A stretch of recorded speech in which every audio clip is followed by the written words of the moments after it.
Ang mga ilaw mula sa naglalakihang chandelier ng Grand Ballroom sa Shangri-La Fort ay parang mga bituin na nahulog mula sa langit. Kumikinang ang mga ito sa bawat mamahaling alahas at sa bawat kupita ng champagne na hawak ng mga pinakamayayamang tao sa Pilipinas. Ang mahinang tugtugin ng isang string quartet ay nagbibigay ng marangyang saliw sa masayang bulungan ng mga bisita. Ito ay isang gabi ng karangyaan. Ito ang gabi ng kanyang kaarawan. Mula sa kanyang kinauupuan, pinagmasdan ni Althea Gracia Velasco ang kanyang asawa, si Dante Velasco, na siyang sentro ng atensyon. Nakatayo ito sa entablado, matikas sa kanyang Tom Ford suit, at nagbibigay ng isang talumpati. Bawat salita na lumalabas sa bibig nito ay puno ng kumpiyansa. Bawat kilos ay nagpapakita ng kapangyarihan. Siya ang CEO ng Velasco Empire, ang lalaking hinahangaan ng lahat. At siya, si Althea, ay ang kanyang mapagmahal na asawa. Isang ngingiti ang sumilay sa mga labi ni Althea. Ang puso niya ay nag-uumapaw sa pagmamalaki. Ito ang buhay na pinangarap niya. Isang perpektong buhay kasama ang lalaking bumuo ng kanyang mundo. Hindi niya inalintana ang mga sakripisyo, ang pagtalikod sa sarili niyang pangalan, ang pangalang Gracia, para lamang bigyang daan ang pagsikat ng bituin ng kanyang asawa.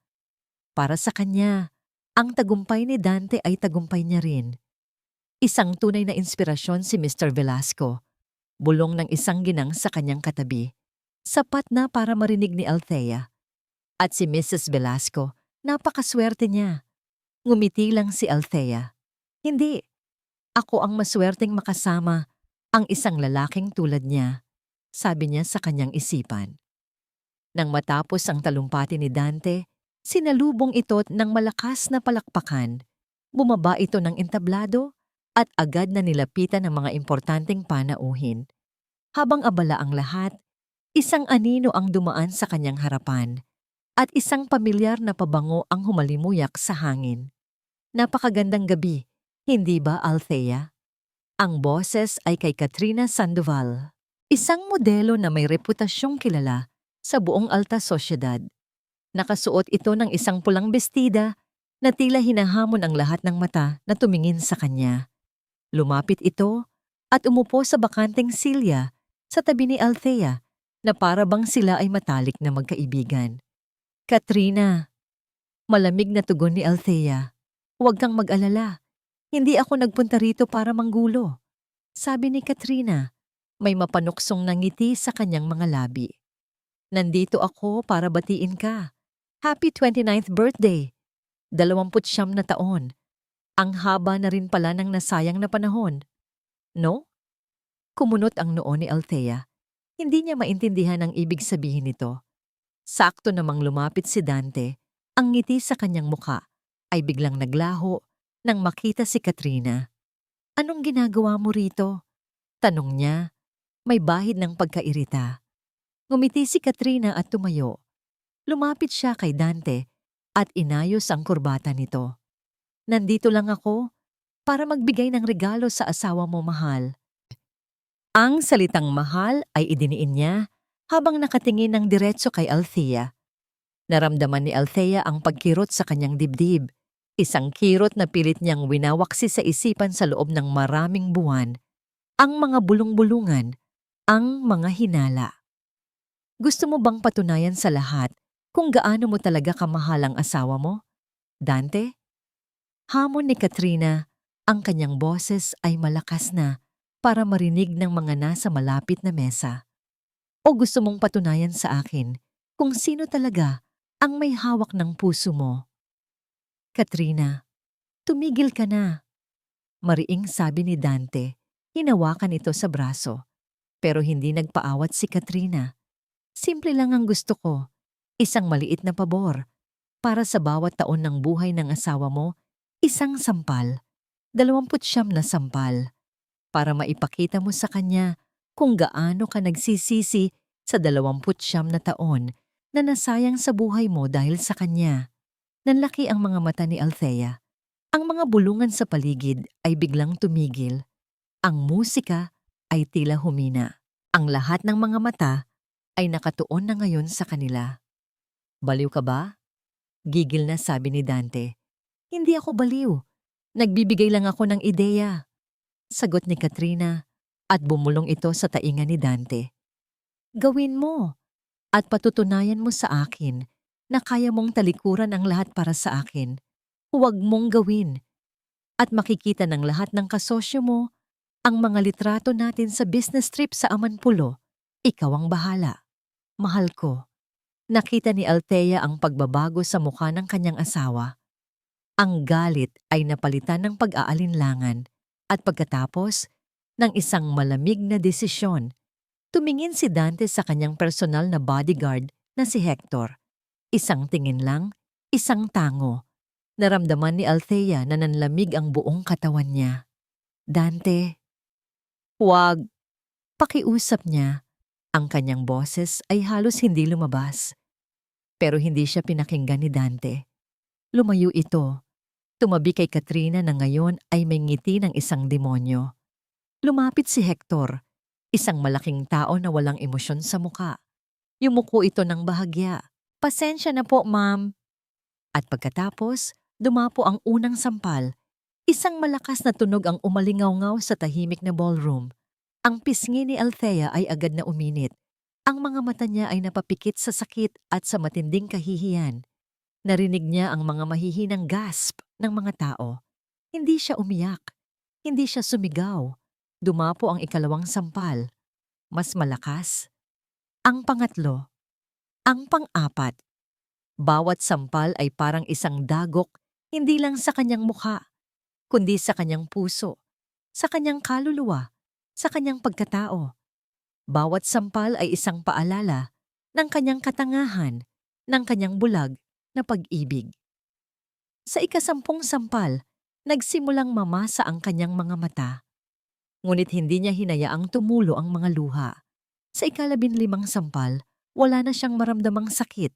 Manhid na ang kanyang pisngi. Ang tanging nararamdaman niya ay isang lumalagong yelo sa kanyang dibdib. Sa ika-20 sampal, tiningnan niya ang mga tao sa paligid. Nakita niya ang awa sa mata ng iilan, ang pagkasyak sa iba, at ang kasiyahan sa mga mata ng kanyang mga kaaway. At nakita niya si Dante, nakatayo sa tabi ni Katrina, hindi man lang makatingin sa kanya. Ang makapangyarihang CEO, ang kanyang asawa, ang kanyang mundo, ay isang duwag. Ang huling sampal, ang pang-29, ang siyang pinakamalakas sa lahat. Nang matapos, isang nakabibinging katahimikan ang bumalot sa buong lugar. Dahan-dahang itinaas ni Althea ang kanyang ulo.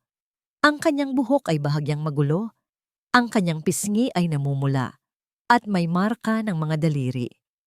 Tumingin siya ng diretso sa mga mata ni Dante. Sa unang pagkakataon ngayong gabi, nagtama ang kanilang mga paningin. Walang luha, walang galit.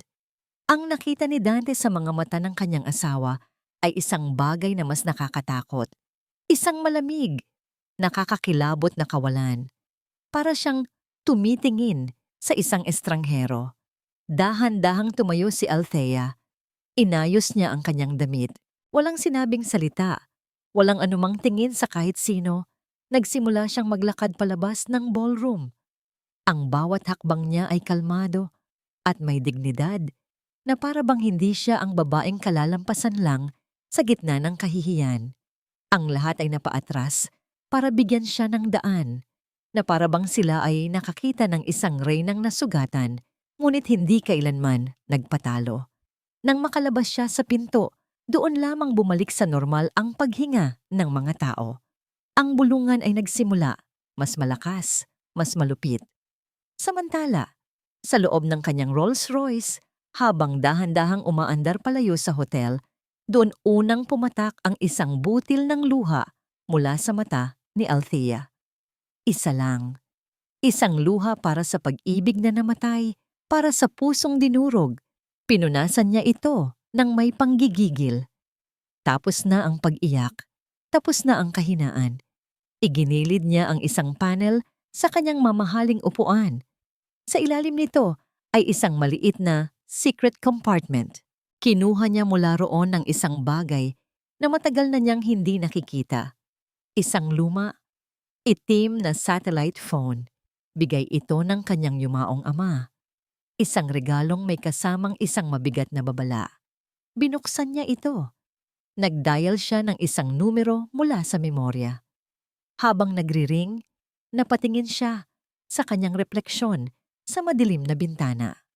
Ang babaeng nakatingin pabalik ay hindi na ang Altheang kilala niya. Ito ay isang bagong nilalang, isinilang mula sa sakit at pagtataksil. Itay, bulong niya sa hangin, ang kanyang boses ay basag, ngunit puno ng isang bagong tuklas na bakal.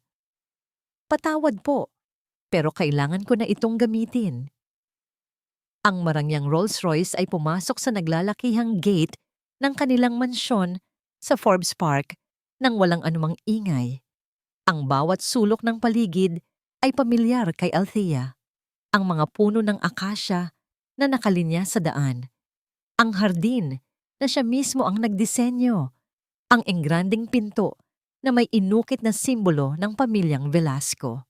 Ngunit ngayong gabi, ang lahat ng ito ay tila pag-aari ng isang estranghero. Bumaba siya ng sasakyan. Ang katahimikan ng gabi ay mas nakabibingi kaysa sa sigawan ng mga tao kanina sa ballroom. Ang mansyon na dati simbolo ng kanyang mga pangarap, ngayon ay isa na lamang malaki at malamig na hawla. Puno ng mga alaala ng isang kasinungalingan. Pumasok siya sa loob. Ang mga katulong ay nagulat nang makita siya, lalo na ang bakas ng pamumula sa kanyang mukha. Ngunit walang nangahas na magtanong.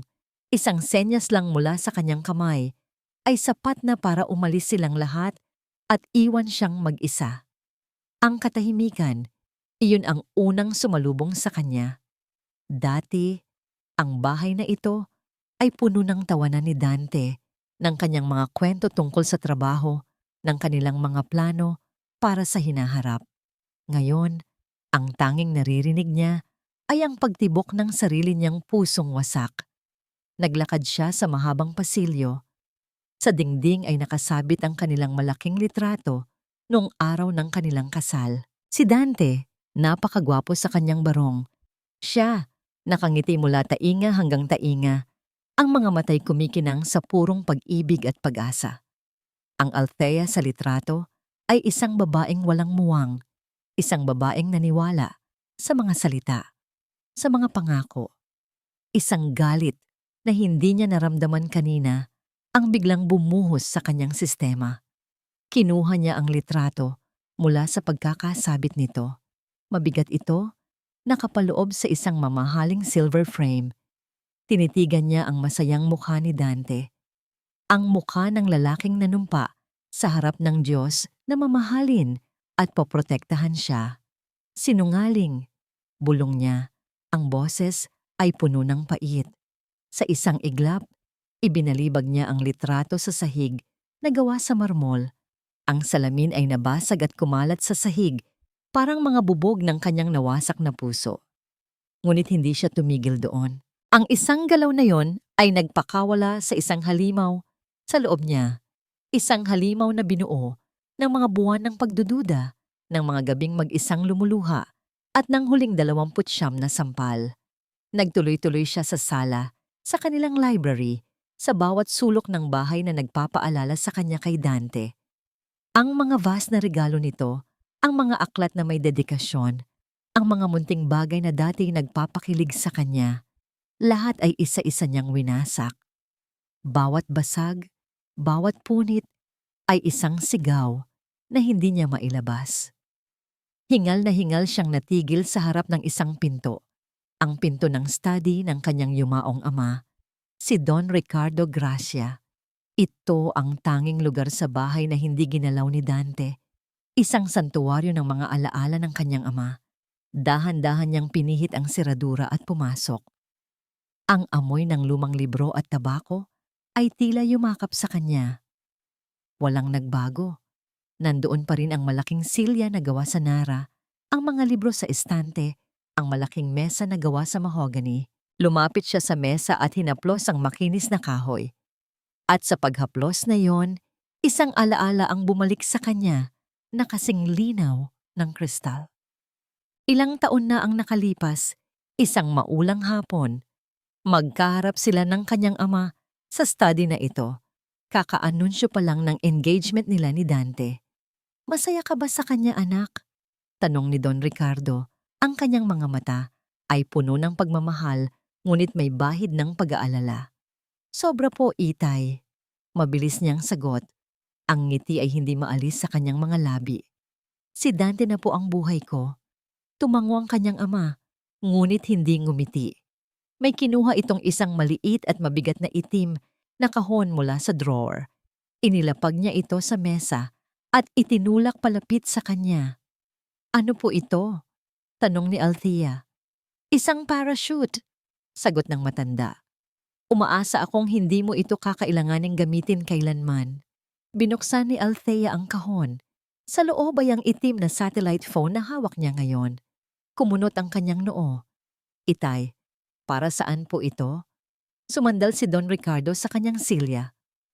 "Althea, ang Gracia Holdings, ang lahat ng yaman natin, ay sayo.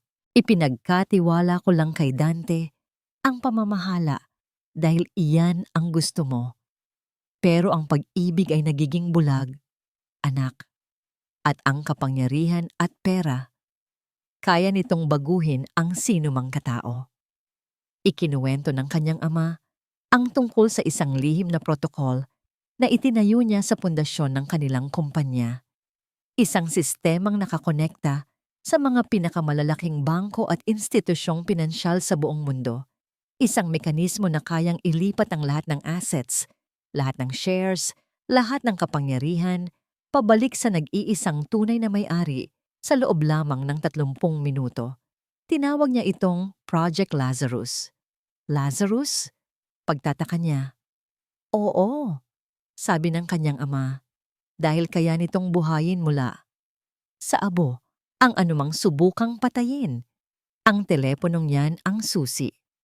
Isang tawag lang, isang salita, at ang lahat ay babalik sa iyo." Natawa lang si Althea noon. "Itay naman, nag-aalala kayo ng sobra. Mahal ako ni Dante, hinding-hindi niya ako sasaktan." Ang huling sinabi ng kanyang ama, ang siyang tumatak sa isipan niya hanggang ngayon. "Sana nga, anak. Sana nga ako ang magkamali." Bumalik si Althea sa kasalukuyan. Ang mga luhang pilit niyang pinipigilan kanina ay nagsimula nang dumaloy. Hindi dahil sa sakit na idinulot ni Dante, kundi dahil sa pagsisisi. Pagsisising hindi siya nakinig. "Tama kayo, itay. Tama po kayo." Hikbi niya sa kawalan. Pinunasan niya ang kanyang mga luha. Naglakad siya papunta sa kanyang silid. Sa malaking banyong puno ng mga mamahaling pabango at gamit, humarap siya sa salamin. Ang babaeng nakatingin sa kanya ay halos hindi na niya makilala. Magulo ang buhok. Ang kanyang mukha, ang mukhang dati hinahangaan, ay may malaking pulang marka ng palad. Ang kanyang mga mata ay namumugto. Ito ang itsura ng isang biktima. Ito ang itsura ng pagkatalo. Tinitigan niya ang refleksyon na yon. At isang desisyon ang nabuo sa kanyang puso. Isang desisyong kasing tigas ng bakal. Ito ang huling gabi na iiyak ka dahil sa kanya. Sabi niya sa kanyang sarili. Ang boses ay mahina, ngunit matatag. Ito ang huling beses na hahayaan mong tapakan ka. Ang babaeng kaharap ko ngayon, mamamatay siya ngayong gabi. Bumalik siya sa study. Kinuha niya ang satellite phone. Ang bigat nito sa kanyang kamay ay parang bigat ng kanyang magiging desisyon. Huminga siya ng malalim, walang pag-aalinlangan, walang takot. Dinial niya ang numerong matagal nang nakakabisado. Matapos ang ilang ring, isang boses ang sumagot mula sa kabilang linya. Isang boses na professional, malamig, at nagsasalita sa Ingles na may Swiss accent. "Zurich Private Holdings. How may I help you?" "I would like to access a dormant account," sagot ni Althea. Ang kanyang boses ay kalmado na, walang bahid ng anumang emosyon. "Account number, please." Ibinigay niya ang mahabang numero. One moment. Yes, I see it. Account name, Lazarus. For security verification, please state the full name of the primary beneficiary. Althea Gracia. Sagot niya, sadyang inalis ang apelidong Velasco. Verification successful. The protocol requires a final voice command activation. Are you ready to proceed, Miss Gracia? Tanong ng boses. Huminga ng malalim si Althea. Tumingin siya sa bintana, sa madilim na kalangitan ng Maynila. Ito na yon, ang pagtatapos at ang simula. I am ready, sabi niya. Please state the activation phrase now. Ipinikit ni Althea ang kanyang mga mata. Isang huling imahe ni Dante ang pumasok sa kanyang isip. Nakatayo sa tabi ni Katrina, puno ng pagmamayabang. At pagkatapos, ang imaheng iyon ay naglaho. Pinalitan ng isang malamig at matigas na determinasyon. Idinilat niya ang kanyang mga mata at isang salita ang namutawis sa kanyang mga labi. Isang utos na gigimbal sa mundo ng lalaking dumurog sa kanya. Lazarus, bumangon ka. Ang penthouse ni Katrina sa pinakatuktok ng isang nagtataasang gusali sa Bonifacio Global City ay isang testamento sa modernong karangyaan. Ang mga dingding na gawa sa salamin ay nagbibigay ng perpektong tanawin ng kumikinang na syudad sa ibaba. Ang bawat muebles ay sigaw ng kamahalan. Dito, sa taas ng lahat, pakiramdam ni Dante Velasco ay isa siyang Diyos. Hawak niya ang isang kopita ng Dom Perignon. Ang mamahaling champagne ay dumadaloy sa kanyang lalamunan na parang nektar ng tagumpay. Katabi niya si Katrina na nakapulupot ang braso sa kanyang baywang. Ang pulang bestida nito ay isang apoy sa gitna ng malamig na gabi. To us, mahal, sabi ni Katrina. Itinaas ang kanyang kopita. To power and to getting everything we want.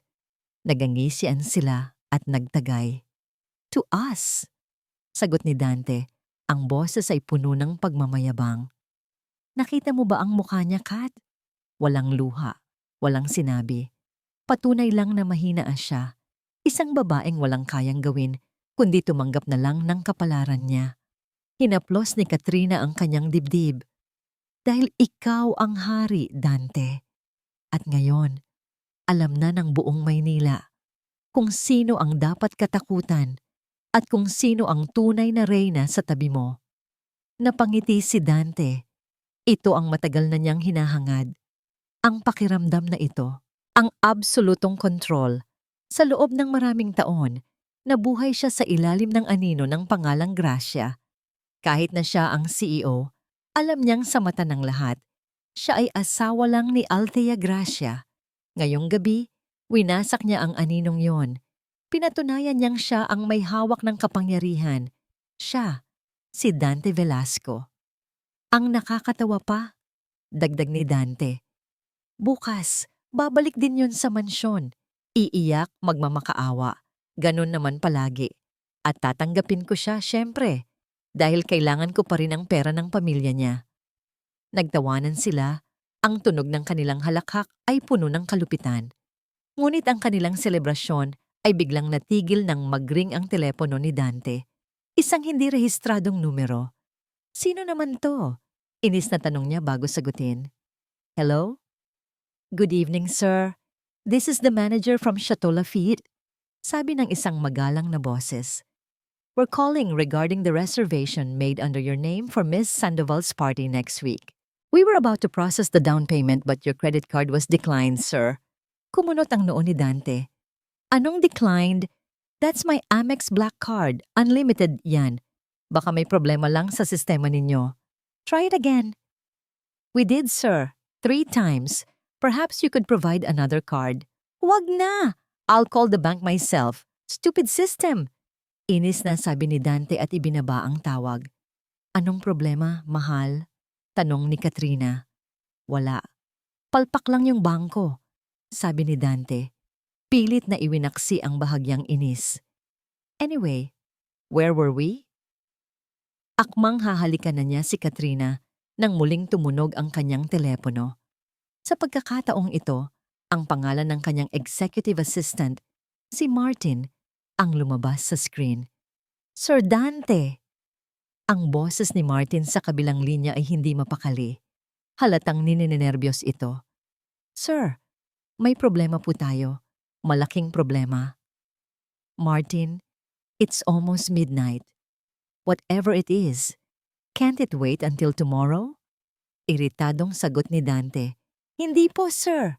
Kailangan niyo pong malaman to ngayon din. Si Mr. Takahashi po.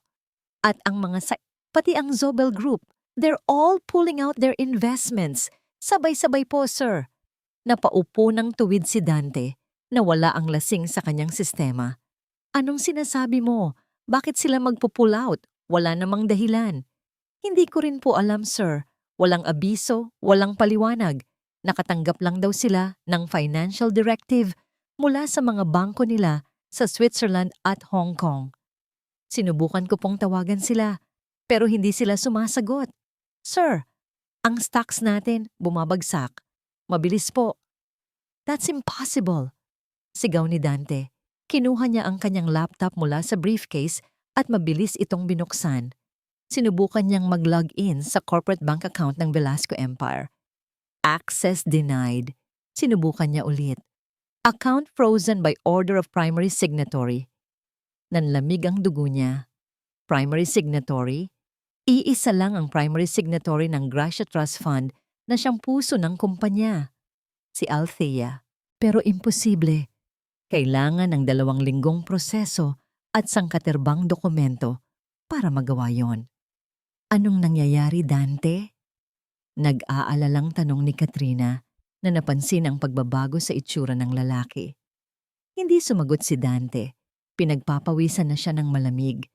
Mabilis niyang binuksan ang isang financial news website. Ang headline na nakasulat sa malalaki at pulang letra ay tila isang suntok sa kanyang sikmura. Velasco Empire in free fall. Mysterious asset freeze triggers market panic. Napatingin siya sa stock market ticker na gumagalaw sa gilid ng screen. Ang VSC, ang simbolo ng kanyang kumpanya, ay may katabing isang malaking pulang arrow na nakaturo pababa. 2%. Hindi. Hindi to totoo. Bulong niya sa sarili. Ang kanyang pagmamayabang kanina ay napalitan ng pagkalito. At ngayon, ng isang gumagapang na takot. Tiningnan ni Katrina ang screen ng laptop. Nanlaki ang kanyang mga mata. Diyos ko, Dante, anong ibig sasabihin niyan? Ang asawa ko. Nanginginig na sabi ni Dante. May ginawa siya. Pero paano? Paano niya nagawa to ng ganito kabilis? Sa galit at pagkasindak, kinuha niya ang kanyang telepono at dinial ang numero ni Althea. Kailangan niyang marinig ang boses nito. Kailangan niya itong sigawan, tanungin, alamin kung anong mahika ang ginamit nito. Ngunit hindi nagring ang telepono. Isang malamig at digital na boses ang sumagot. The number you have dialed is currently unavailable.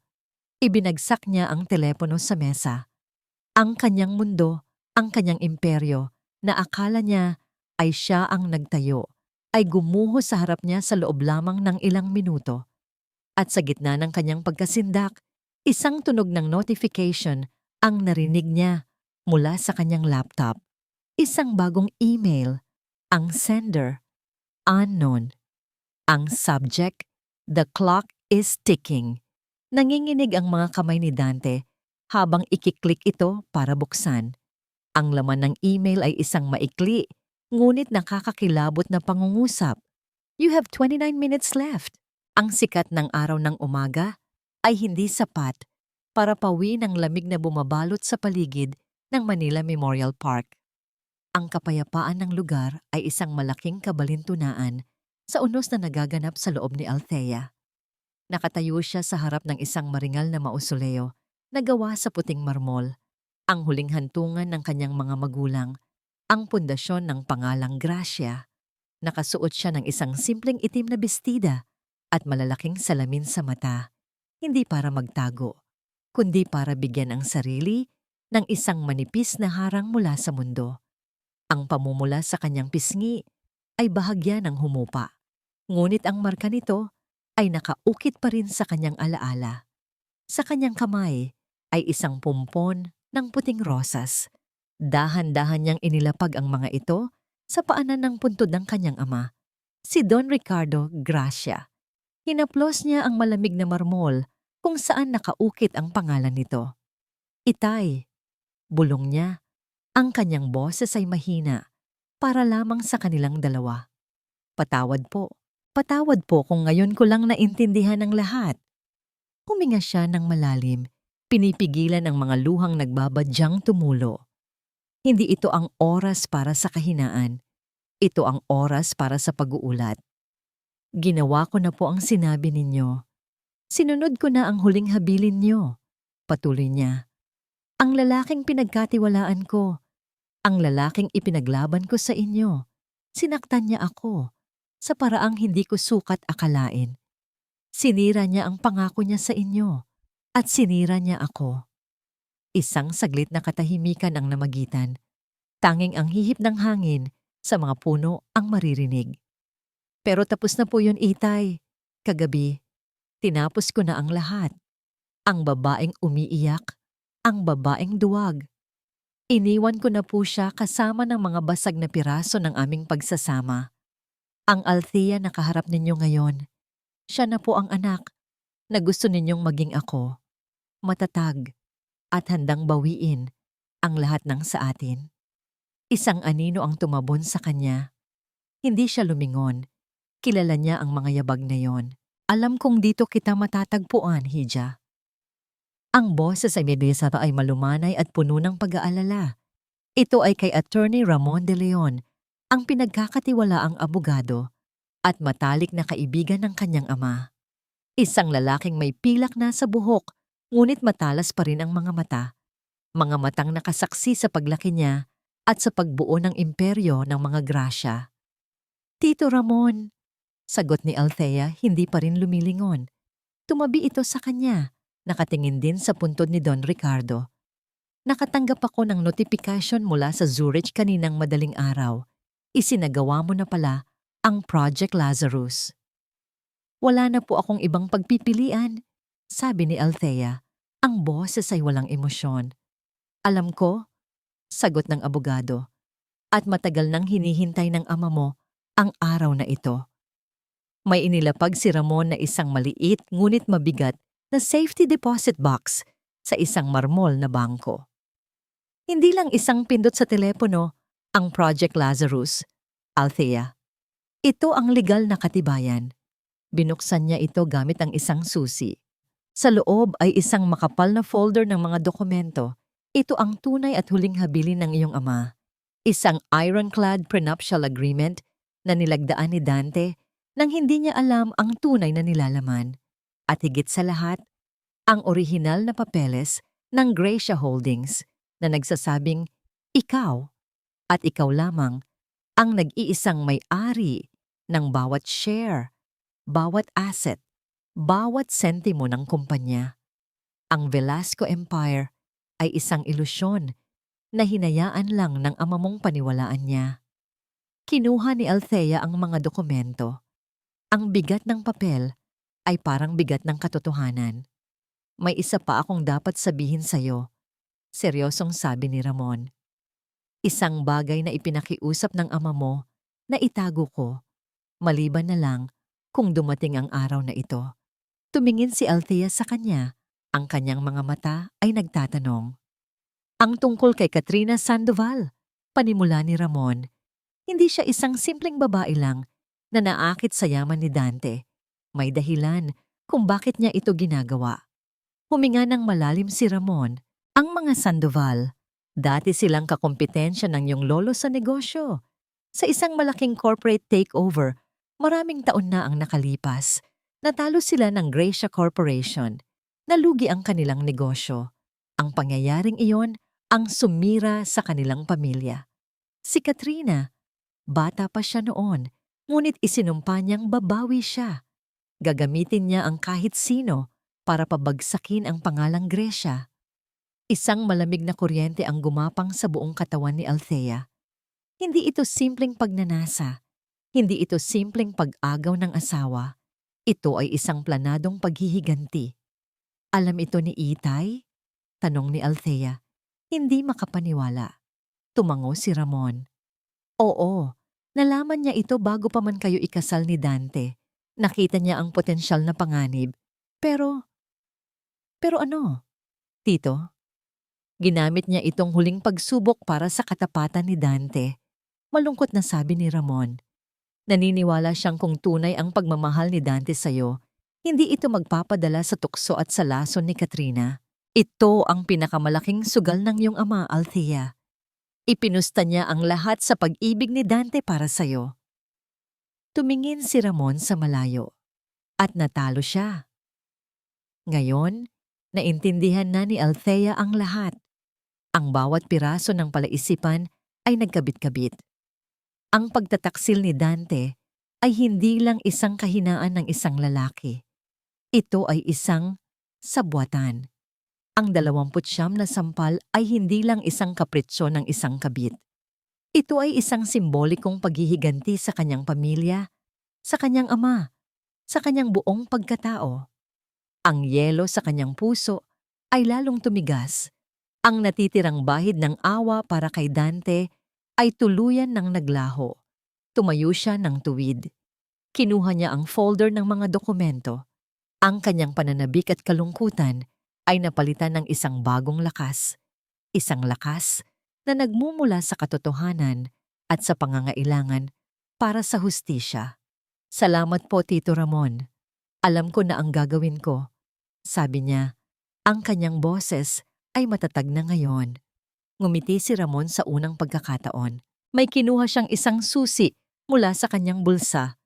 Isang susi na may gintong emblem ng Gracia Holdings. Inabot niya ito kay Althea. Hindi iyan ang susi sa mansyon ninyo. Iyan ang susi sa opisina ng chairman, ang opisina ng ama mo, ang opisina na kasalukuyang inuokupa ng isang impostor. Tiningnan ni Ramon si Althea. Ang kanyang mga mata ay puno ng paghanga at pag-asa. Handa ka na bang bumalik sa trono mo, mahal na reyna? Ang opisina ng chairman ng Velasco Empire ay ang pinakamataas na punto ng gusali. Isang kaharian na gawa sa salamin at bakal na nakatingin sa buong syudad. Dito, pakiramdam ni Dante Velasco ay hawak niya ang mundo sa kanyang mga palad. Ngunit ngayong umaga, ang kaharian niya ay nasa gitna ng isang digmaan. Isang digmaang hindi niya maintindihan. Anong ibig mong sabihin na hindi ninyo matunton? Sigaw ni Dante.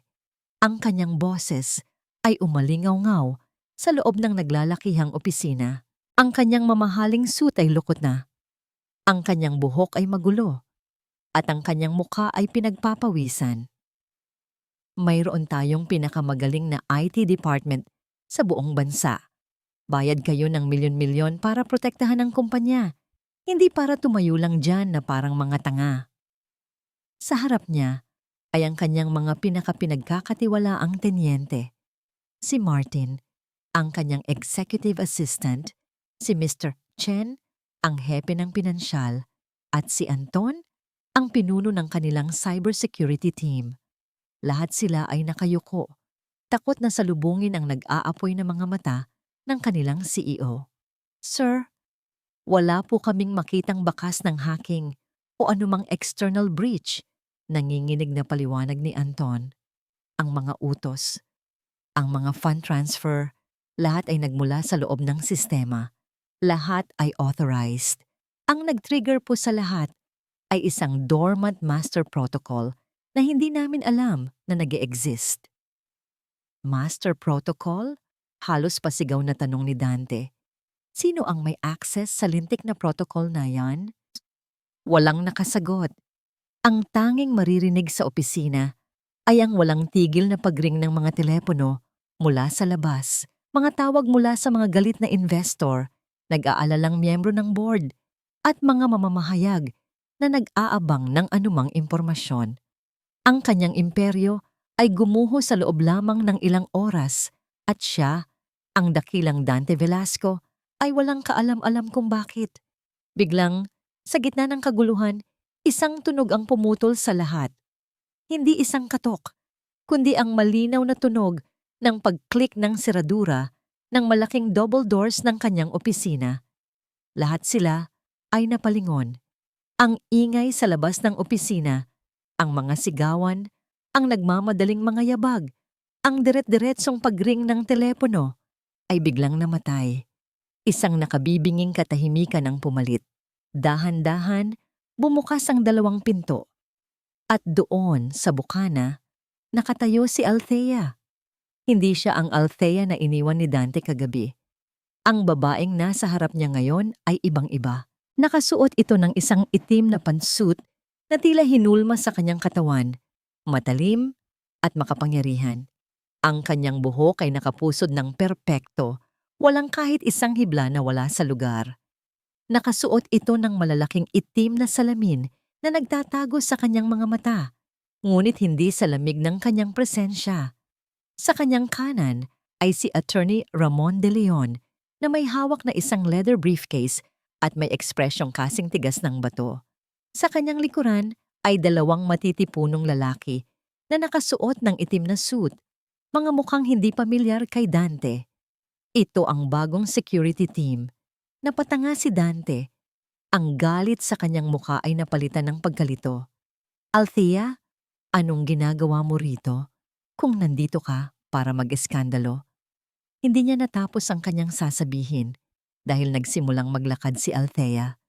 Ang bawat hakbang niya ay mabagal, sinadya at puno ng awtoridad. Ang tunog ng kanyang mga takong sa sahig na marmol ang tanging maririnig sa buong palapag. Ang mga empleyado sa labas ay napaatras, nagbibigay daan na parang mga alon na humahati para sa isang reyna. Hindi siya tumingin sa kahit sino. Hindi kay Martin, hindi kay Mr. Chen. Ang kanyang tingin ay diretso, nakatutok lamang sa isang tao. Sa kanya. Habang papalapit si Althea, ang pagkalito ni Dante ay unti-unting naging pag-aalinlangan at pagkatapos, isang gumagapang na takot. Ang babaeng ito, hindi ito ang asawa niya. Ang kilos nito, ang tindig, ang aura ng kapangyarihan na bumabalot dito. Ito ay isang estranghero. Isang mapanganib na estranghero. Nagpatuloy sa paglakad si Althea hanggang sa marating niya ang napakalaking mahogany desk ni Dante. Ang sentro ng kanyang kapangyarihan. Huminto siya sa harap nito. Walang salita. Walang emosyon. Dahan-dahan niyang inilapag ang kanyang mamahaling Hermes Birkin bag sa ibabaw ng makintab na mesa. Ang simpleng kilos na yon ay parang isang deklarasyon, isang pag-angkin. Sa wakas, dahan-dahan niyang inalis ang kanyang salamin sa mata. Nagtagpo ang kanilang mga paningin at nakita ni Dante ang mga matang huli niyang nakita kagabi. Walang galit, walang sakit. Tanging isang malamig, malawak na kawalan na tila kayang lamunin ang lahat ng kanyang kayabangan. Naramdaman ni Dante na nanuyo ang kanyang lalamunan. Ang takot na gumagapang sa kanyang sikmura ay umabot na sa kanyang puso. Binuksan ni Althea ang kanyang bibig. At sa isang boses na kalmado, kontrolado, at mas malamig pa sa yelo, sinabi niya ang mga salitang tuluyan ng guguho sa mundo ni Dante Velasco. Get out of my chair. Isang nakakabinging katahimikan ang bumalot sa opisina. Ang tatlong ehekutibo ay napatingin sa kanilang amo, naghihintay ng isang utos, isang pagsabog ng galit. Ngunit ang nakita nila sa mukha ni Dante ay isang bagay na hindi pa nila nakikita dati. Purong pagkabigla na may halong takot. Nagpapatawa ka ba? Sa wakas ay sabi ni Dante. Isang pilit na tawa ang kumawala sa kanyang lalamunan. Althea, umuwi ka na. Lasing ka lang siguro. Mag-usap tayo sa bahay. Huwag kang gumawa ng eksena rito. Hindi kumilos si Althea. Hindi nagbago ang kanyang ekspresyon. Umalis ka sa upuan ko, ulit niya. Ang bawat salita ay mas mabigat, mas may diin. Dito na sumabog ang galit ni Dante. "Get out! I am the CEO of this company! Security!" Sigaw niya, itinuturo ang pinto. "Ilabas niyo ang babaeng to!" Ngunit ang dalawang security sa likod ni Althea ay hindi gumalaw. Sa halip, ang dalawang gwardiya, sibil na nagbabantay sa palapag ang siyang lumapit. Ngunit hindi kay Althea. Lumapit sila kay Dante. "Mr. Velasco, sumunod na lang po kayo." Magalang ngunit matatag na sabi ng isa. Anong ibig sabihin nito?" Gulat na tanong ni Dante habang hinaharangan siya ng dalawang gwardiya nang subukan niyang lumapit kay Althea. "Attorney De Leon, please proceed." Utos ni Althea, hindi man lang tinitingnan ang nagwawalang asawa. Umupo siya sa isa sa mga silya sa harap ng mesa na para bang isa lamang siyang bisita sa sarili niyang kaharian. Binuksan ni Ramon De Leon ang kanyang briefcase. Inilabas niya ang isang set ng mga dokumento at ibinigay kay Martin, ang nanlalaki ang matang assistant ni Dante. "Ipatawag mo ang lahat ng miyembro ng board. An emergency meeting. Now." Sa main conference room. Walang nagawa si Martin kundi tumango at dali-daling umalis. Sa loob ng 15 minuto, ang pinakamakapangyarihang mga tao sa Velasco Empire ay nagtipon sa conference room. Ang hangin ay puno ng tensyon at pagkalito. Nang pumasok si Althea, kasunod si Ramon, lahat ng mata ay napunta sa kanya. Naupo siya sa pinakadulong upuan ng mahabang mesa, ang upuan ng chairman.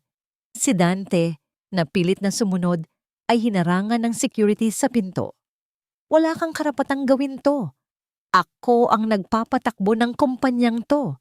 This is my boardroom." Sigaw niya mula sa labas. Ang kanyang boses ay puno ng desperasyon. Isinara ang pinto at nagsimula na ang paglilitis. "Magandang umaga sa inyong lahat." Panimula ni Ramon De Leon. Ang kanyang boses ay umalingaw-ngaw sa tahimik na silid.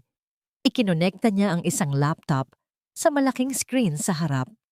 "Alam kong lahat kayo ay naguguluhan sa mga nangyari sa nakalipas na mga oras. Nandito kami para linawin ang lahat." Sa screen, isang pamilyar na mukha ang lumitaw. Si Don Ricardo Gracia, nakaupo sa kanyang study, nakatingin ng diretso sa kamera. Ito ay isang video na matagal nang inihanda. Kung pinapanood ninyo ito ngayon, panimula ng boses ni Don Ricardo mula sa nakaraan, nangangahulugan ito na ang pinakakinatatakutan ko ay nagkatotoo.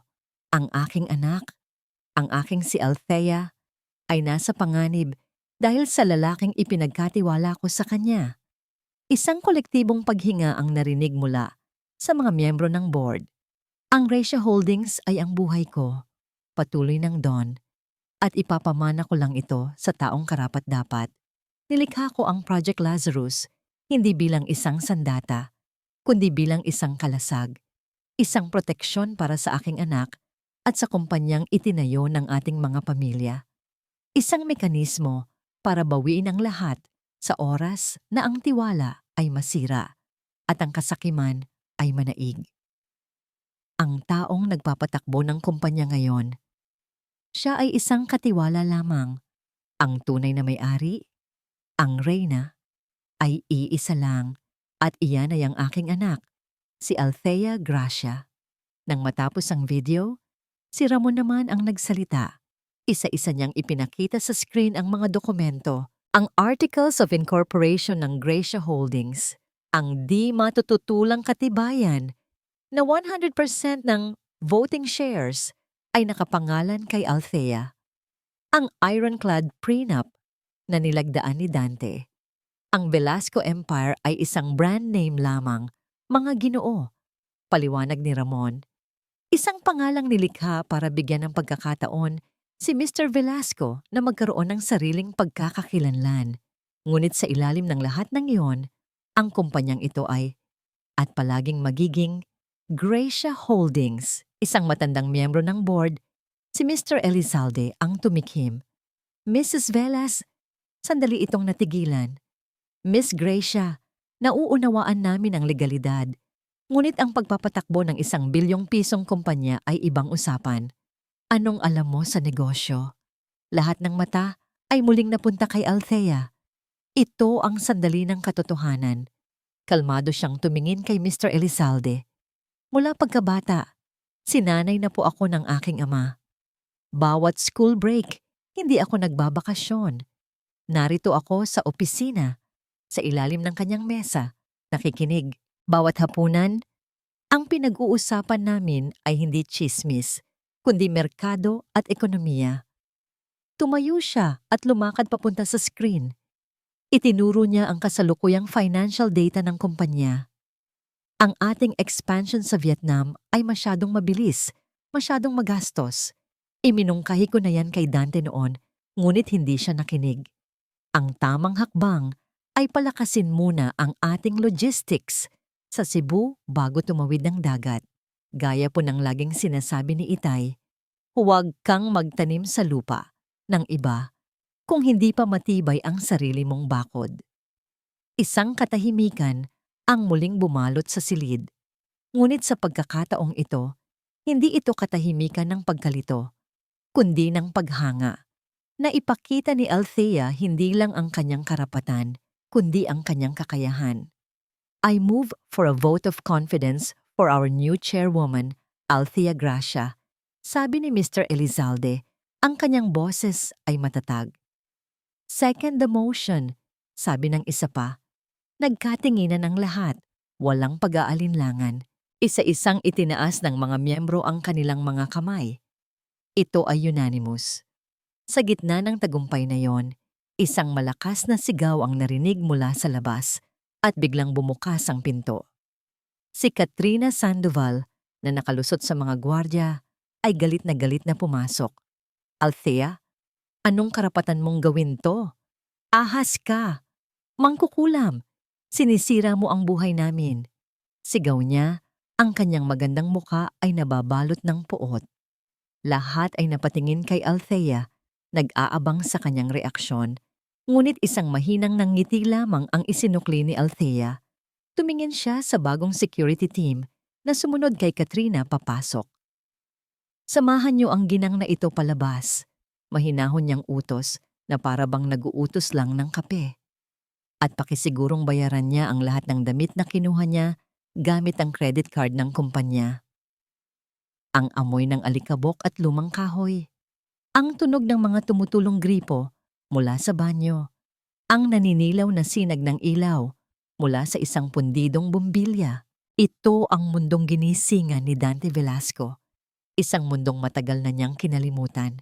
Isang mundong isinumpa niyang hindi na niya babalikan.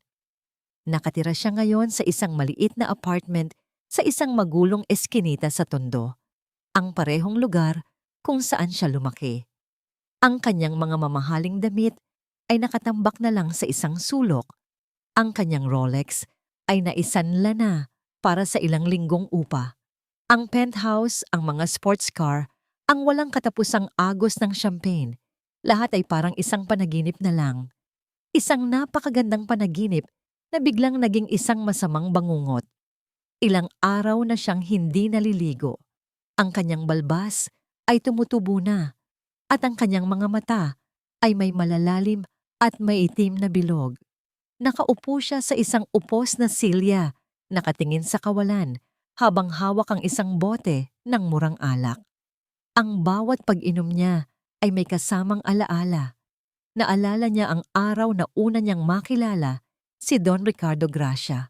Isa lamang siyang mahirap ngunit matalinong estudyante na nagtatrabaho bilang waiter sa isang catering service. Nagsilbi siya sa isang party sa bahay ng mga Gracia. Sa hindi inaasahang pagkakataon, nagkaroon siya ng pagkakataong makausap ang matandang Don. Nakita nito ang apoy at ambisyon sa kanyang mga mata. May pangarap ka, iho, sabi sa kanya ni Don Ricardo noon habang nakatingin sa karangyaan sa paligid. At may talino ka. Ang kulang na lang sa'yo ay oportunidad. Mula noon, si Don Ricardo na ang naging anghel niya. Pinag-aral siya sa pinakamagaling na eskwelahan. Kinuha siyang assistant sa kumpanya. Tinuruan siya sa lahat ng bagay na dapat niyang malaman sa mundo ng negosyo. At higit sa lahat, ipinagkatiwala nito Sa kanya ang pinakamahalaga nitong yaman, ang kanyang anak na si Althea. Naalala niya ang araw bago sila ikasal. Pinatawag siya ni Don Ricardo sa study nito. Dante, ibinibigay ko sa iyo ang buhay ko. Seryosong sabi ng matanda. Mahalin mo siya. Alagaan mo siya. Huwag mo siyang sasaktan. Ipangako mo sa akin. Makakaasa po kayo, Don Ricardo. Sagot niya, puno ng sinseridad. Hinding-hindi ko po sasaktan si Althea. Mamahalin ko po siya habang buhay. Isang malakas na tawa, puno ng pait at sakit, ang kumawala kay Dante. Sinungaling. Bulong niya sa sarili. Ginagaya ang huling salitang narinig niya mula sa kanyang asawa. Siya ang sinungaling. Siya ang traidor. Ang pagmamahal niya kay Althea noon ay totoo. Ngunit habang lumalaki ang kanyang kapangyarihan, habang nasasanay siya sa karangyaan, isang demonyo ang unti-unting nabuhay sa loob niya. Ang demonyo ng kasakiman at ng kanyang maitim na nakaraan. Kinasuklaman niya ang pakiramdam na may utang na loob siya. Kinasuklaman niya ang katotohanang lahat ng mayroon siya ay dahil sa mga gresya. Kaya nang dumating si Katrina na may mga salitang lason at mga pangakong kapantay niya, madali siyang nadala. Pinalaki ni Katrina ang kanyang ego. Sinabi nito sa kanya na siya dapat ang hari, hindi lang isang prinsipe. At naniwala siya. Ang kanyang telepono, isang luma at mumurahing modelo na lang ngayon, ay biglang tumunog. Si Katrina. Dante, nasaan ka? Nagtatago ka ba? Bungad nito, ang boses ay puno ng galit. Alam mo bang hinaharang na ako sa lahat ng butik sa Greenbelt at kinakansela na lahat ng kontrata ko? Dahil sa'yo to, wala kang kwentang lalaki. Akala ko ba matalino ka? Isang sampal lang na wala na sa'yo ang lahat. Hindi sumagot si Dante. Hinayaan niya lang itong magsalita. Umasa ako sa'yo, Dante. Pinaniwala mo ako. At ngayon ano? Pareho tayong pulubi. Huwag ka nang magpapakita sa akin kahit kailan. At ibinaba nito ang tawag. Hindi man lang nakaramdam ng sakit si Dante. Manhid na siya. Ang tanging nararamdaman niya ay isang malalim, nakakalunod na pagsisisi. Natumba ang bote ng alak sa sahig, ngunit hindi niya ito pinansin. Sa gitna ng kanyang kalasingan, isang desperadong ideya ang pumasok sa kanyang isip. Kinuha niya ang kanyang telepono. Nanginginig ang kanyang mga daliri habang hinahanap ang isang numerong matagal na niyang hindi tinatawagan. Isang numerong kabisado pa rin ng kanyang puso. Ang numero ni Althea. Nagring ito. At nagring. Inaasahan niyang hindi ito sasagutin. Ngunit pagkatapos ng ilang sandali, napunta ito sa voicemail. Isang pagkakataon, isang huling pagkakataon na sabihin ang mga bagay na dapat niyang sinabi noon pa. Huminga siya ng malalim. Ang hangin ay mabaho dahil sa alak. Althea. Panimula niya.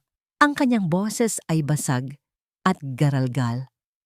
Althea, ako to. Si Dante. Tumahimik siya sandali. Hindi alam kung paano magpapatuloy. Alam kong huli na ang lahat. Alam kong wala nang babalikan. Pero gusto ko lang sanang humingi ng tawad. Isang hikbi ang kumawala sa kanya. Isang tunog na puno ng sakit at pag-amin sa pagkatalo. Patawarin mo ako, Althea. Sa lahat. Sa bawat kasinungalingan. Sa bawat sakit.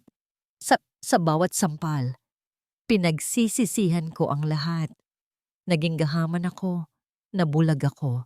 At sa paghahangad kong maging hari, nawala ko ang nag-iisang reyna sa buhay ko. Patawad. Mahal ko. Patawad. Ibinaba niya ang tawag. At doon, sa gitna ng dumi at amoy ng kanyang kinasadlakan, ang dating makapangyarihang si Dante Velasco ay umiyak na parang isang batang nawawala. Samantala, sa opisina ng chairwoman ng Gracia Holdings, pinapakinggan ni Althea ang voicemail. Ang kanyang mukha ay isang blankong maskara, hindi mababakasan ng anumang emosyon. Ang bawat salita ng pagsisisi, bawat hikbi, ay pumasok sa kanyang tainga. Ngunit hindi nito natinag ang yelo sa kanyang puso. Para sa kanya, huli na ang lahat.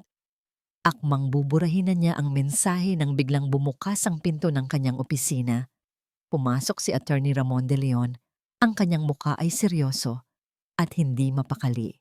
Althea, may problema tayo, sabi nito. Ang boses ay apurahan. Tumingin si Althea sa kanya. Nakatanggap ako ng tawag mula sa isang dating ehekutibo ng Sandoval Corp. Mukhang may ginagawang desperadong hakbang si Dante. Nagpatuloy ang abogado. Ang kanyang mga salita ay mabigat. Bago pa man siya tuluyang bumagsak, may hinahalungkat siyang mga lumang file. Mga file tungkol sa Sandoval Gracia Corporate Takeover. At may natuklasan siya, Althea. May natuklasan si Dante na sikreto tungkol sa ama mo. Ang mga salitang binitawan ni Attorney Ramon ay parang isang malakas na sampal kay Althea. Isang sampal na hindi pisikal, ngunit tumama ng diretso sa pundasyon ng kanyang bagong tuklas na lakas. Ang kanyang ama, ang kanyang bayani, ang taong pinaghuhugutan niya ng inspirasyon. May sikreto? Anong ibig mong sabihin, Tito Ramon? Tanong ni Althea. Ang kanyang boses ay nanatiling kalmado, ngunit ang kanyang mga kamay sa ilalim ng mesa ay nagsimulang magkuyom. Umupo si Ramon sa silya sa harap niya. Ang kanyang mukha ay puno ng pag-aalala. Ang corporate takeover laban sa mga Sandoval. Hindi iyon naging malinis, Althea. May mga ginawang alanganing hakbang ang ama mo. Mga gray area sa batas. Gumamit siya ng isang shell company sa Cayman Islands para manipulahin ang stock prices. Sa madaling salita, kung lalabas ito, maaari itong ituring na market manipulation. Isang krimen na makakasira hindi lang sa reputasyon ng Gracia Holdings, kundi sa pangalan ng iyong ama. Parang isang tipak ng yelo ang bumagsak sa sikmura ni Althea. Ang kanyang ama, ang haligi ng integridad at karangalan sa kanyang paningin, ay may ginawang iligal? Bakit niya gagawin yon? Halos pabulong niyang tanong. Dahil desperado siya noon, malungkot na paliwanag ni Ramon. Ang mga Sandoval ay malapit ng manalo. Kung hindi ginawa ng ama mo ang hakbang na yon, ang Gracia Holdings ay mawawala. Ginawa niya yon para iligtas ang kumpanya, para iligtas ang kinabukasan mo. Natahimik si Althea. Ang itim at puting mundo na kanyang ginagalawan ay biglang nagkaroon ng kulay abo. Ang paghihiganti niya, na dati simple at makatarungan, ay biglang naging komplikado. At nahanap ito ni Dante? Tumango si Ramon. Ayon sa impormante ko, hawak niya ang mga kopya ng mga bank transfer at mga dokumento mula sa shell company. Hindi ko alam kung paano, pero nakuha niya at ginagamit niya ito ngayon bilang kanyang huling baraha. Sakto namang tumunog ang personal na telepono ni Althea. Isang hindi pamilyar na numero. Tumingin siya kay Ramon at tumango ito na para bang sinasabing sagutin niya. Hello? Kamusta, mahal ko? Ang boses sa kabilang linya ay boses ni Dante, ngunit hindi na ito ang basag at nagmamakaawang boses mula sa voicemail. Ito ay may bagong tono, isang tono ng kumpiyansa, ng paghahamon. Namiss mo ba ako? Anong kailangan mo, Dante? Malamig na sagot ni Althea. Diretsahan kung ganon. Gusto ko ng isang usapan. Ikaw at ako lang. Walang mga abogado, walang mga security. Sabi ni Dante. Pag-usapan natin ang tungkol sa isang maliit na kumpanya sa Cayman Islands. Ang pangalan ay Serpent's Kiss Holdings. Pamilyar ba sa'yo? Napapikit si Althea. Ang pangalan pa lang ay parang isang lason na. Saan? Sa lugar kung saan nagsimula ang lahat ng ito. Sa Grand Ballroom ng Shangri-La. Mamayang gabi. 8:00. Huwag kang magkakamaling hindi sumipot, Althea. Dahil kapag hindi ka dumating, ang lahat ng dokumentong hawak ko ay mapupunta sa bawat news desk at blogger sa buong Pilipinas pagsapit ng 9:00. At ibinaba niya ang tawag. Ibinagsak ni Althea ang telepono sa mesa. Ang kanyang isip ay nag-uumpugan. Ang galit niya kay Dante ay nag-aalab. Ngunit sa ilalim nito, may isang bagong damdamin na umuusbong. Takot. Takot na masira ang alaala ng kanyang ama. Anong gagawin natin? Tanong ni Ramon. Kaya nating labanan ito sa korte, pero magiging magulo. Abutin ng taon. At sa proseso, kahit manalo tayo, dudungisan pa rin nito ang pangalan ni Don Ricardo. Naglakad si Althea papunta sa malaking bintana, nakatingin sa syudad sa ibaba. Ang syudad na ngayon ay nasa ilalim ng kanyang mga palad. Ngunit anong halaga ng lahat ng ito kung ang pundasyon nito ay guguho? Nakaharap siya ngayon sa isang imposibleng pagpipilian. Kung makikipagnegosasyon siya kay Dante, parang binigyan niya ito ng kapangyarihan sa kanya, isang bagay na isinumpa niyang hindi na mangyayari.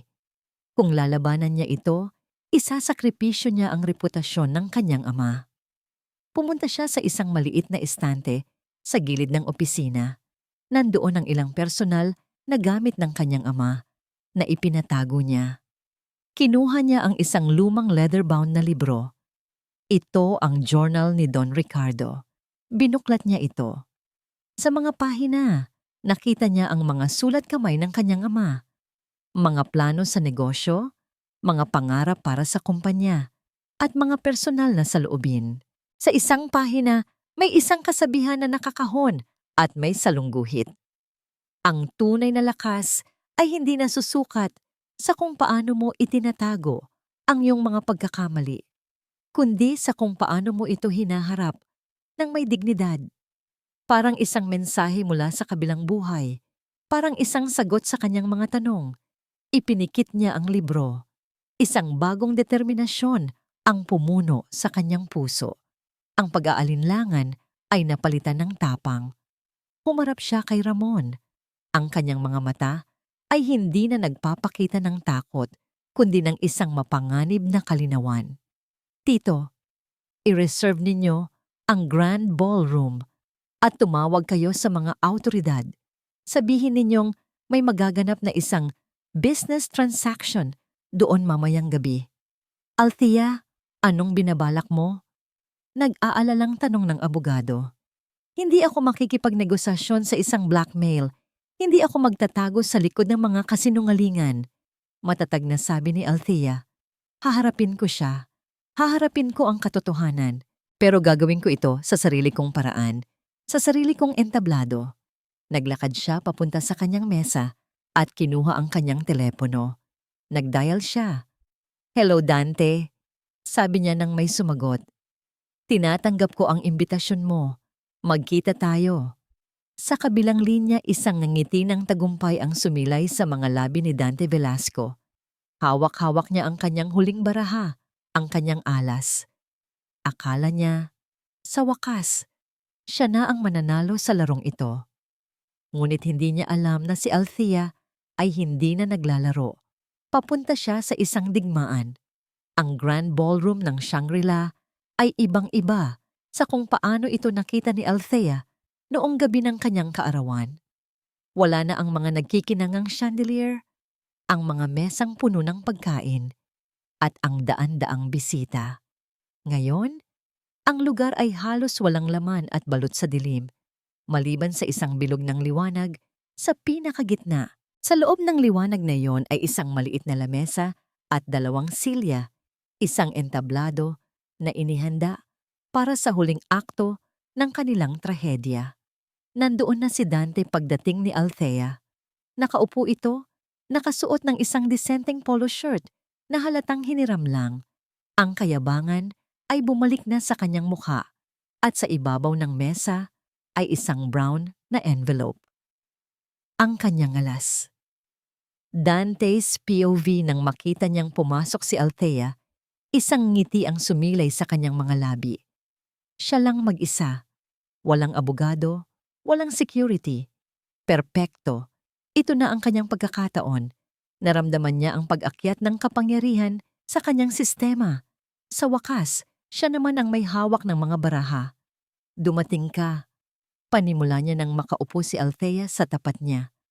Akala ko ba matapang ka? Akala ko ba hindi ka na muling magpapatakot? Hindi ito takot, Dante. Ito ay pagharap. Kalmadong sagot ni Althea, ang kanyang mga mata ay hindi nagpapakita ng anumang emosyon. Itinulak ni Dante ang envelope palapit sa kanya. Mabuti, dahil ito ang haharapin mo, ang katotohanan tungkol sa malinis na pangalan ng iyong ama. Isang salita mo lang sa akin, isang kasunduan, at mananatili itong sikreto natin. Ibalik mo sa akin ang kalahati ng kumpanya, bigyan mo ako ng disenteng posisyon, at kalimutan na natin ang lahat. Naramdaman niya ang tamis ng posibleng paghihiganti. Siya naman ang magdidikta. Siya naman ang masusunod. Althea's POV, tiningnan ni Althea ang envelope.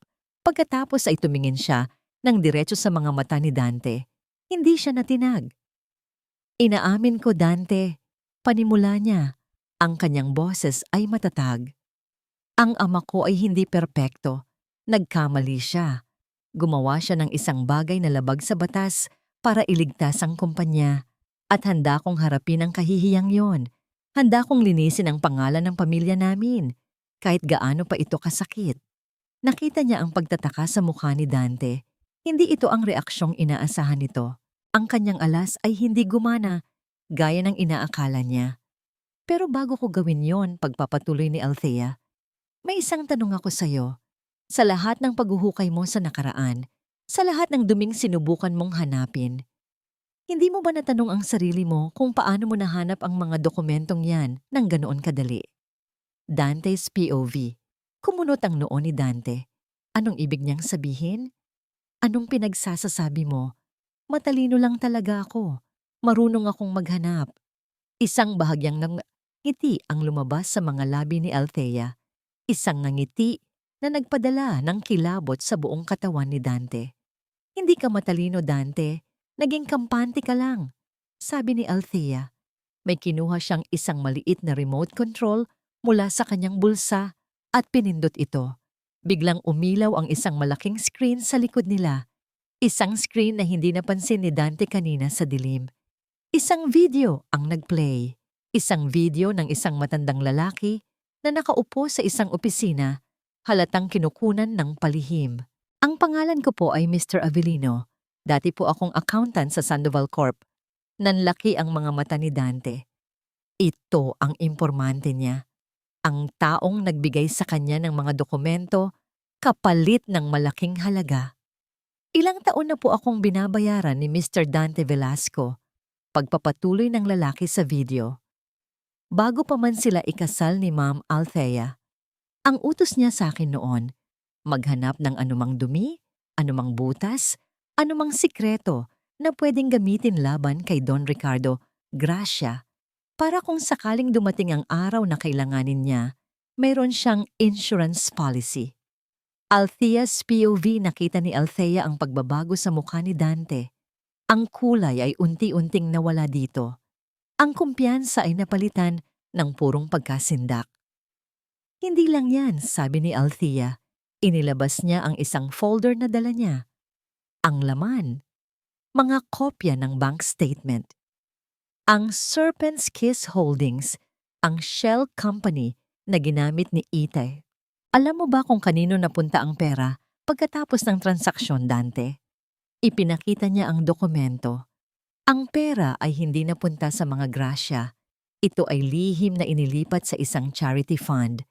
At pagkatapos, isang maliit na porsyento ay maingat na inilipat sa isang personal na bank account. Ang bank account ni Mr. Avellino. Ang buong corporate takeover ay isang bitag, Dante. Paliwanag ni Althea. Ang bawat salita ay parang isang patalim. Isang bitag na inihanda ng ama ko. Alam niyang may ahas sa loob ng kumpanya. Alam niyang may nagtatraidor sa kanya. Kaya gumawa siya ng isang pekeng krimen. Isang pain.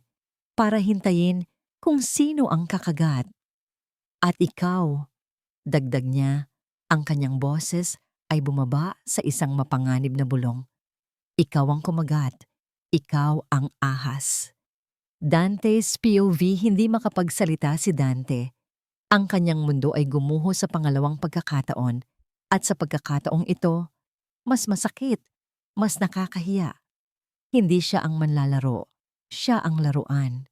Mulat sa pool, hawak na siya sa leeg ni Don Ricardo at ngayon, hawak na siya sa leeg ng anak nito. Ang kanyang huling baraha ay hindi isang alas, isa itong patibong. Kaya pala ganoon kadaling nahanap.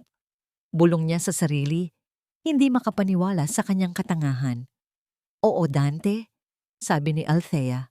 At sa unang pagkakataon, nakita niya ang emosyon sa mga mata nito. Hindi galit, kundi awa. Isang awa na mas masakit pa sa kahit anong sampal. Pinatawad na kita sa panloloko mo sa akin bilang asawa.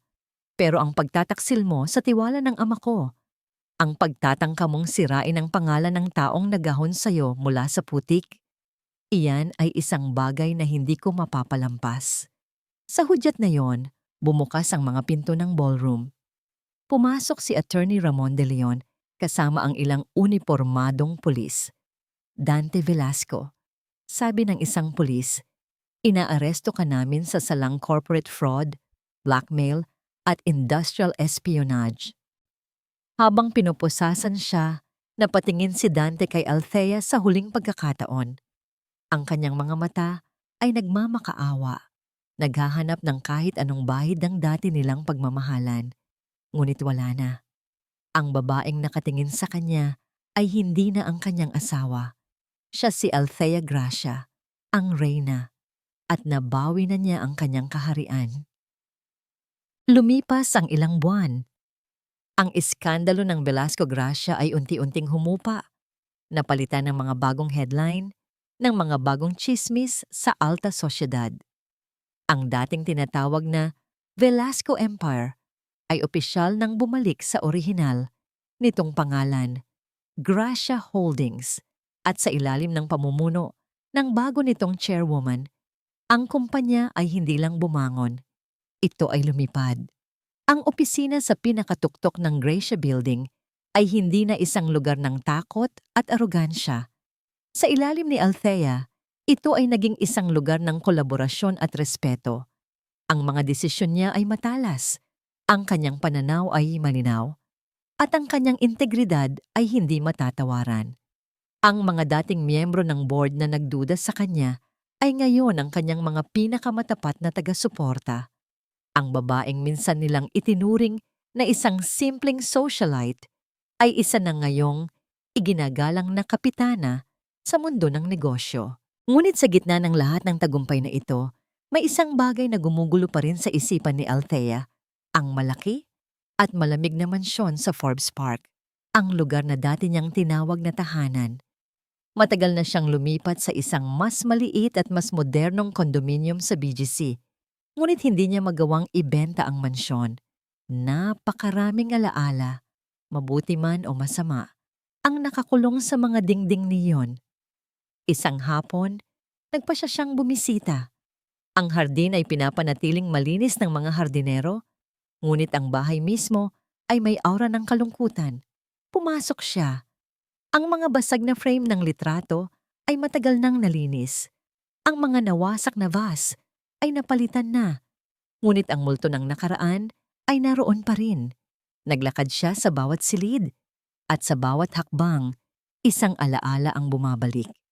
Dito sila unang naghapunan bilang mag-asawa. Sa balkonaheng iyon sila nag-usap tungkol sa pagkakaroon ng mga anak. Sa sala na yon niya unang naramdaman ang panlalamig ni Dante, at sa pasilyong yon niya winasak ang larawan ng kanilang kasal. Ngunit sa halip na sakit, ang naramdaman niya ay isang kakaibang kapayapaan. Ang mga alaalang ito ay hindi na mga sugat na dumudugo.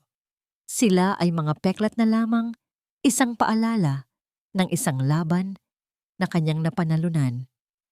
Ngunit ano ngayon? Ano ang gagawin niya sa lugar na ito? Bago niya masagot ang tanong na yon, may isang bagay pa siyang kailangang gawin. Isang huling kabanata na kailangan niyang isara. Kinabukasan, nagpunta siya sa City Jail. Ang lugar ay kabaligtaran ng lahat ng kanyang nakasanayan. Ang hangin ay mabigat, Ang mga pader ay marumi. Matapos ang ilang proseso, dinala siya sa isang maliit na silid. Ilang sandali pa, pumasok si Dante, nakasuot ng kulay kahel na uniforme ng bilanggo, kasama ang 2 gwardiya. Mas payat na ito ngayon. Ang dating kumpiyansa sa kanyang mga mata ay napalitan ng isang pagod at walang laman na tingin. Ang buhok niya ay may mga puti na. Tumingin ito sa kanya at sa unang pagkakataon, walang bahid ng galit o pagmamayabang. Tanging isang malalim na kalungkutan. "Althea," sabi nito. Ang boses ay mahina. "Dante," sagot niya, kalmado. Naupo sila na may isang makapal na salamin sa pagitan nila. "Salamat sa pagdating mo," sabi ni Dante, hindi makatingin ng diretso. "Hindi ko inaasahan. Nandito ako, hindi para sa'yo, Dante," diretsang sabi ni Althea. "Nandito ako para sa sarili ko. Kailangan kong gawin to para tuluyan ng makalaya." Tumango si Dante, tila nauunawaan. "Wala nang araw na hindi ko pinagsisisihan ng lahat, lalo na ang gabing iyon, ang 29 na sampal. Habang buhay ko yung dadalhin. Ang mga sampal na yon ang gumising sa akin, Dante," sabi ni Althea. Sa isang masakit na paraan, nagpapasalamat pa nga ako. Dahil kung hindi dahil doon, marahil hanggang ngayon, ako pa rin ang bulag na asawang nagpapanggap na masaya. Katahimikan. "Mahal pa rin kita, Althea," halos pabulong na sabi ni Dante. Isang luha ang pumatak mula sa kanyang mata. Sa kabila ng lahat, naging tanga lang talaga ako. Tinitigan siya ni Althea at sa puso niya, wala na siyang naramdamang galit. Wala na ring pag-ibig, tanging isang uri ng awa. "Pinapatawad na kita, Dante," sabi niya.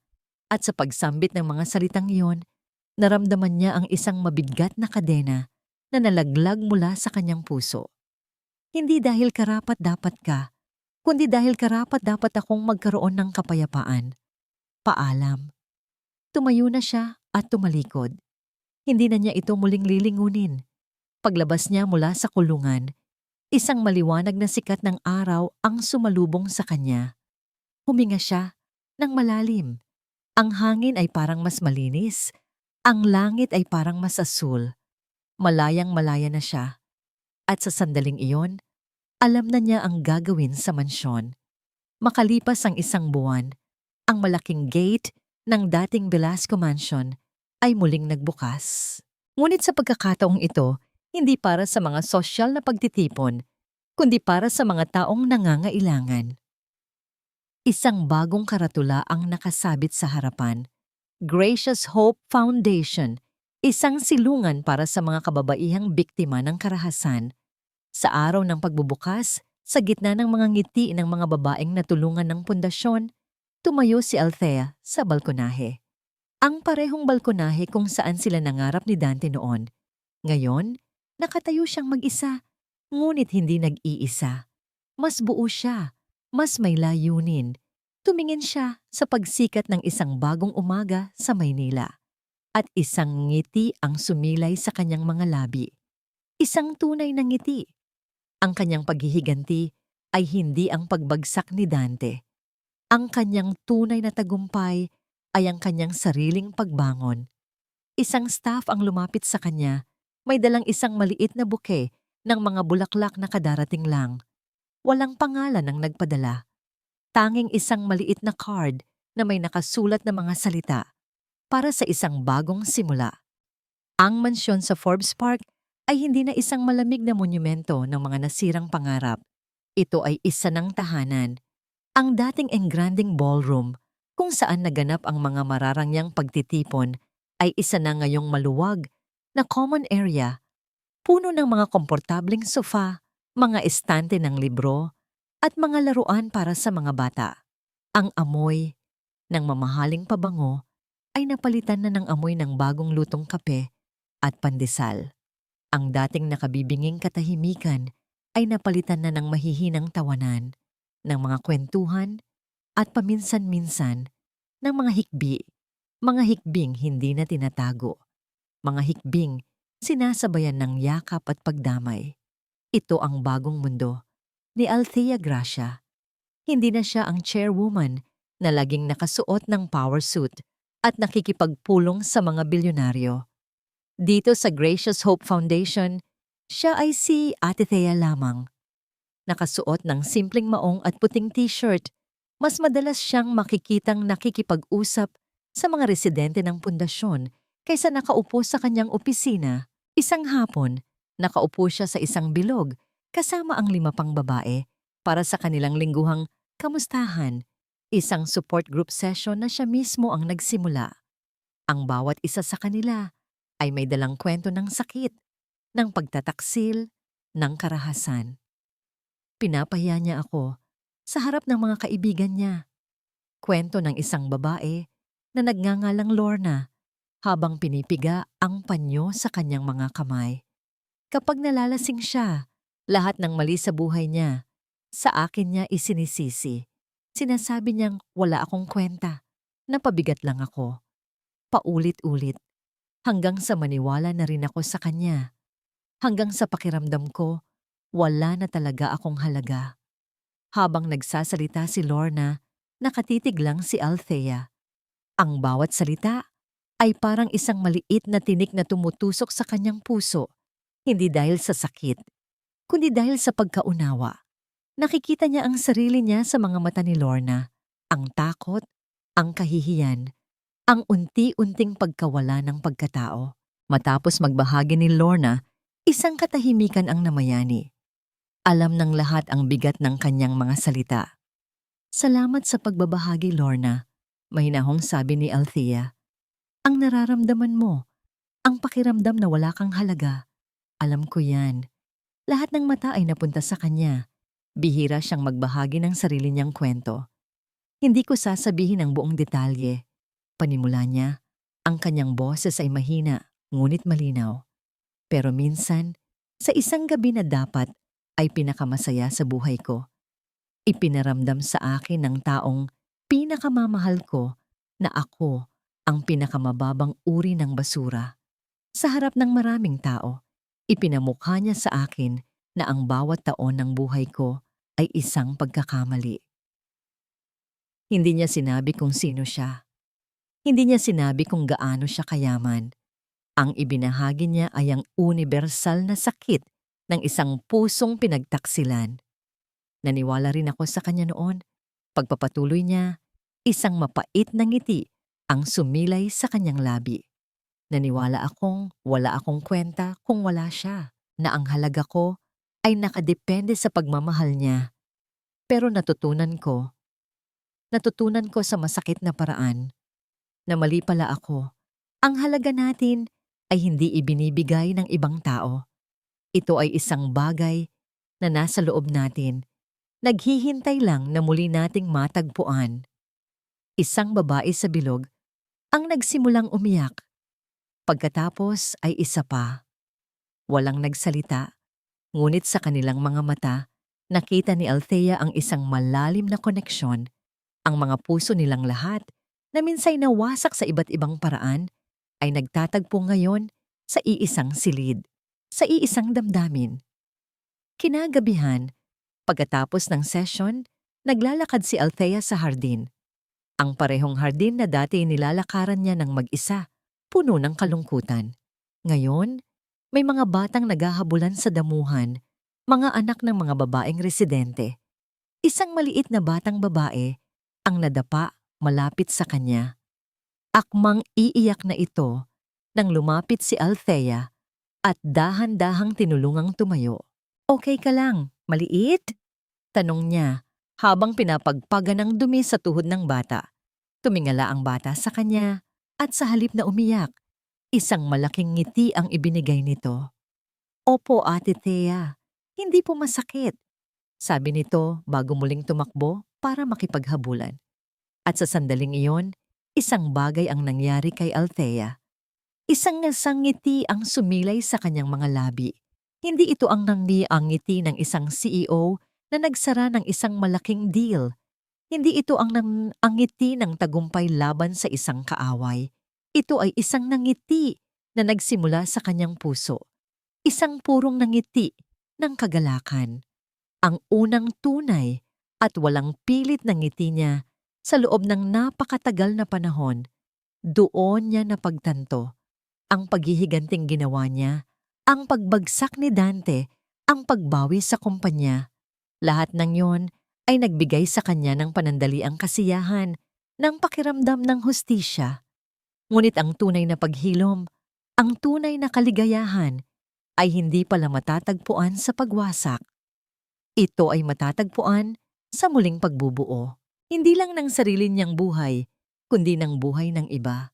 Pumasok siya sa loob ng bahay at nagtungo sa kanyang dating silid na ngayon ay ginawa na niyang personal na opisina. Huminto siya sa harap ng isang malaking salamin. Ang parehong salamin kung saan niya tinitigan ang kanyang basag na refleksyon ilang buwan na ang nakalipas. Ang babaeng nakatingin sa kanya pabalik ngayon ay iba na. Ang mga mata niya ay hindi na malamig at walang laman. Mayroon ng init at lalim ang mga ito. Ang kanyang tindig ay hindi na nagpapakita ng depensa, kundi ng isang tahimik na lakas. Ang mga peklat ay naroon pa rin, ngunit hindi na sa kanyang mukha. Nasa puso na niya ang mga ito at nagsisilbi na lamang paalala ng kanyang pinagdaanan. Hindi na niya nakita ang isang biktima. Ang nakita niya ay isang mandirigmang nakaligtas, isang tagapagdala ng pag-asa. At dito nagtatapos ang ating paglalakbay sa masalimuot na kwento ng pag-ibig, pagtataksil at muling pagbangon. Ang bawat kabanata ay isang hagdanan paakyat mula sa pinakamadilim na gabi patungo sa pagsikat ng isang bagong umaga. Ang Gracious Hope Foundation ay naging higit pa sa isang silungan. Ito ay naging isang hardin. Isang hardin kung saan ang mga dating nalantang bulaklak dahil sa bagyo ng buhay ay muling namukadkad. Ang mga dating tawa na ninakaw ng takot ay muling umalingaw-ngaw sa mga pasilyo ng mansyon. Sa bawat babaeng natutulungang makahanap ng bagong trabaho, sa bawat batang muling nakangiti ng walang pangamba, ang pundasyon ng bahay ay lalong tumitibay, hindi na sa semento at bakal, kundi sa pag-asa at pagmamahal. At si Dante Velasco? Ang kanyang imperyo ay gumuho, ang kanyang pangalan ay nabura sa aklat ng mga makapangyarihan. Sa loob ng malamig na selda, ang tanging kasama niya ay ang multo ng kanyang mga pagkakamali. Ang mga araw ay lumipas, naging mga buwan, naging mga taon. Ang dating matikas na CEO ay isa na lamang matandang lalaki na may maputing buhok at mga matang laging nakatanaw sa maliit na bintana. Hinahanap ang isang mundong hindi na niya maaaring balikan. Ang kanyang parusa ay hindi lamang ang pagkakakulong, kundi ang habambuhay na pagkaalam sa kung ano ang nawala sa kanya. Hindi ang pera, hindi ang kapangyarihan, kundi ang isang pag-ibig na minsan ay tunay ngunit kanyang iwinaksi dahil sa kasakiman. Si Katrina Sandoval naman ay parang isang bula na naglaho. Nang mawala ang yaman ni Dante, nawala rin ang kanyang ganda at impluensya. Ang alta sosyedad na minsan ay kanyang laruan ay siya ring lumimot sa kanya. Ang kanyang paghihiganti ay nag-iwan sa kanya ng isang bagay na mas masahol pa sa pagkatalo. Ang kawalan. Wala siyang pag-ibig, walang yaman, walang pagkatao. At si Althea? Ang huling larawan natin sa kanya ay hindi sa loob ng isang boardroom o sa gitna ng isang magulong pagtitipon. Siya ay nasa isang malayong dalampasigan sa Palawan. Ang kanyang mga paa ay nakababad sa puting buhangin habang papalubog ang araw. Ang kanyang buhok ay malayang iwinawagayway ng hangin mula sa dagat. Wala nang bakas ng sakit sa kanyang mukha. Wala nang bigat sa kanyang mga balikat. Nakatingin siya sa malawak na karagatan at isang payapang nangiti ang nakaguhit sa kanyang mga labi. Ang nangiti ng isang taong hindi lang nakaligtas, kundi tunay na nabuhay. Ang misteryosong bulaklak na may mensaheng para sa isang bagong simula ay nanatiling isang misteryo, ngunit hindi na yon mahalaga. Ang mahalaga ay ang kahulugan sa likod nito, na ang buhay ay laging nagbibigay ng pagkakataong magsimulang muli. Dito, sa harap ng walang hanggang abot tanaw, natagpuan ni Althea Gracia ang tunay na kahulugan ng lahat. Ang paghihiganti ay hindi ang wakas. Ang kapatawaran ay hindi para sa iba, kundi para sa sarili. At ang kapangyarihan ay hindi nasusukat sa kung gaano karami ang pag-aari mo, kundi sa kung gaano karami ang buhay na binago mo. Ang 29 na sampal ay ang presyo ng kanyang kalayaan. Isang napakasakit na presyo, ngunit sa huli, ito ang nagturo sa kanya ng pinakamahalagang aral sa lahat, na ang tunay na halaga ng isang puso ay hindi nasusukat sa kung sino ang nagmamay-ari nito o sa kung gaano karaming yaman ang kaya nitong bilhin. Ang tunay na halaga ng isang puso ay nasusukat sa tibay nitong bumangon mula sa pagkawasak, sa kakayahan nitong magpatawad, at sa lakas nitong magmahal muli, hindi ng iba, kundi ng sarili.